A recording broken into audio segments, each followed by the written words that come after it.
সময় ছিল বাংলাদেশে যে সোনালী আর যে পাট, ওই পাটটা যখন জাগ হইতো তখন কেউ নিতে চাইতো না। কৃষকের কি যে একটা ভোগান্তি ছিল। আলহামদুলিল্লাহ এখন হচ্ছে কি পাট কাঠি মানে খড়ি যেটা, এটার অনেক টাকা দাম।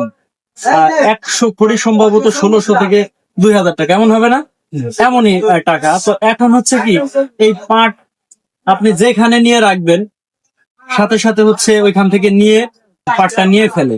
তো একটা সময় ছিল যে এই 2-4 বছর আগে হচ্ছে বাড়ির পর নিয়ে ভ্যান ভরে নসিমন ভরে দিয়ে আসতে হতো, তারপরে খাবারের ব্যবস্থা করতে হতো, তারপরেও কেউ নিতে চাইতো না।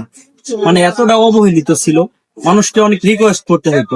কিন্তু এখন গ্রাম গঞ্জের এমন মানে একটা ভালো পরিবেশ আসছে যে এখন আর খেতে দিতেও হয় না। আর পাট যখন জাগ হয়ে যায় আপনি ভ্যানে করে দেখা যায় কোথাও নিয়ে গেলে ভ্যান থেকেই কাড়াকাড়ি করে নিয়ে যায়। তেমনই একটা ভিডিও ক্লিপ আমি আপনাদের এডিটে দিয়ে দিব, দেখবেন যে আগের থেকে এই শুধু পাট কাঠির দাম বাড়াতে এখন পাটের দামও বেশি, পাট কাঠিরও দাম অনেক বেশি, যার কারণে এখন আর কোনো কিছু ওরকম কষ্ট মনে হয় না।